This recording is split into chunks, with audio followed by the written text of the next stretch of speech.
For some people, third-party lenses are just something you avoid at all costs. However, for many others, they are the mainstay of their lens collection. But there seems to be very limited third-party support for both Canon RF and Nikon Z mount. Now, why is this?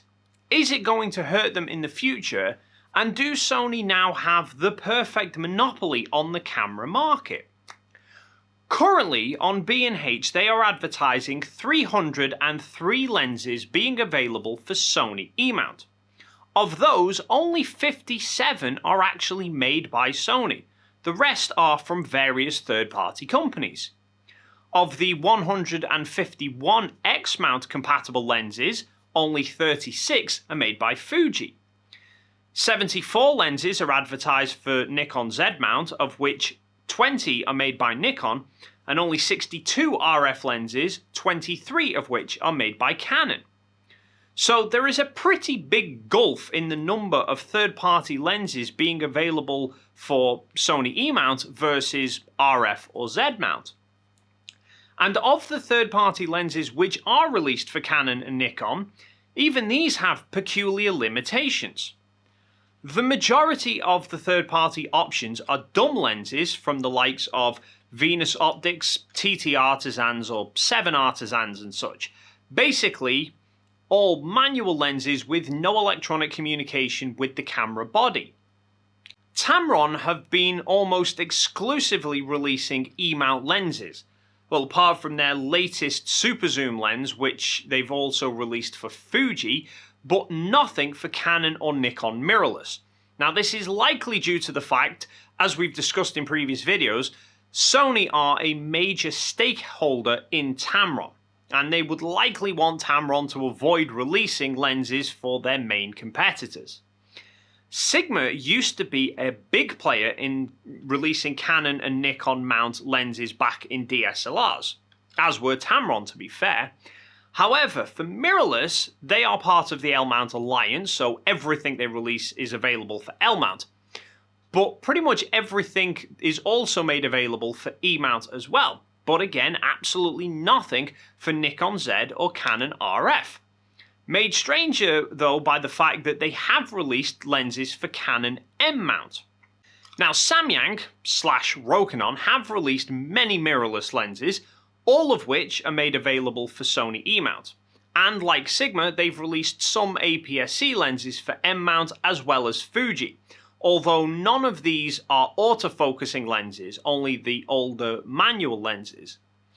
Samyang have released 2 lenses for RF, the 14mm f2.8 and the 85mm f1.4, both of which are relatively older mirrorless lenses. None of the newer lenses like the 18mm f2.8 or the 24, 35, 45 or 75 f1.8 have been released outside of the Sony E-mount.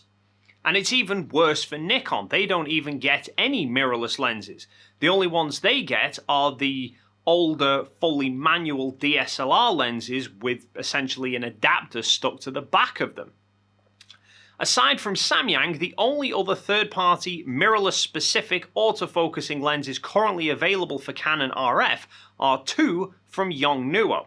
For Nikon, they have now started to see Viltrox releasing some Z-mount lenses, but these so far are lenses that have been on the market a little while already, and they're now only just being released in Z-mount. Even Viltrox's newer lenses, like the 24 f1.8, weren't initially released for Z-mount. That came a few weeks later. So what the hell is going on? Well, apart from Tamron, as we've already discussed, there is no logical reason for any third-party manufacturer to release lenses for some mounts but not others if there is the possibility to do so. After all, more mounts equals more potential customers, which means more sales and more profit. So given that most of the third-party lenses that are available for Z and RF mount happen to be dumb lenses, then we can presume that the limitations lie somewhere within manufacturers' abilities to get the lenses talking to the cameras. This was a notorious issue with third-party lenses back on DSLR systems. In order to create a lens that has features like autofocus and electronic aperture control, then the lens needs to be able to communicate effectively with the camera. But each camera brand has their own software design, and they won't make that openly known, so third-party manufacturers had to reverse engineer the camera software and then design their own software for the lenses that would work with it. So perhaps we're seeing a similar situation here where third-party companies are just struggling to reverse engineer the Canon and Nikon algorithms. But it's then odd that the likes of Viltrox and Yongnuo have managed it, but nobody else has. What is more likely the problem, it could actually be linked to a decision made by Sony some 10 years ago. Back in 2011, Sony announced that they would disclose the basic E-mount specifications to lens manufacturers. Now, it's important to understand they haven't made E-mount completely open source. It's not like Joe Public can access all of the information about the E-mount system. As far as I understand the situation, manufacturers can apply for a license from Sony to have access to the E-mount specifications. But they must sign a non-disclosure agreement, and it's not the complete specs, it's only basic specifications. After all, I'm pretty sure Sony would like to keep the best for themselves.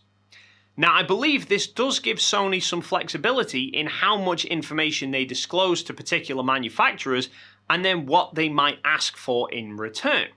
So it's possible, although this is purely me speculating, but it is entirely possible, that the agreements that Sony has with the likes of Sigma and Samyang give them more information about the Sony E-mount so that they can then make potentially better performing lenses, but on the returned understanding that they can't release new lenses for the likes of Canon or Nikon full frame, as Sony would probably consider them to be their closest direct rivals.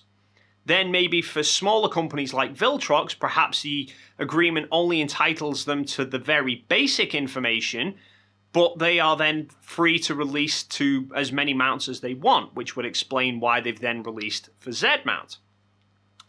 Now, if this is the case, then that essentially means that Sony has a monopoly on third-party lenses, and very few will ever become available for Canon or Nikon mirrorless, which could severely hurt their sales in the future, as one of the biggest considerations for many people when they're choosing a camera system is what is the range and availability of lenses, such as budget telephoto lenses, of which Sony has several available to the E-mount, Canon and Nikon have none.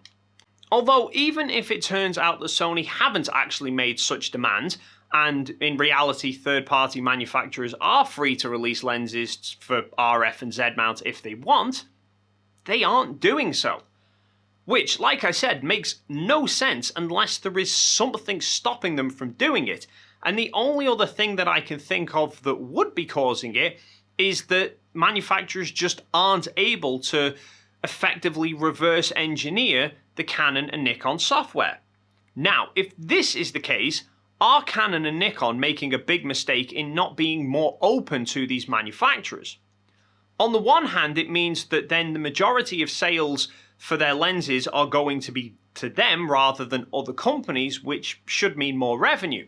But on the other hand, it could actually be worse off because they might end up with fewer overall users on the system, so less people to sell to. I remember a few years ago when E-mount lens options were still rather limited and many DSLR users were being critical of the E-mount system, saying that it lacked options to really make it viable. Now we have a complete reversed situation, and I think this could mean potentially big changes to the overall camera market in the coming years. But what do you think of the whole situation? Leave your thoughts and comments in the box down below. While you're down there, if you enjoyed this video and you haven't already done so, then please consider hitting the like and subscribe buttons, and then hopefully we'll see you in the next video.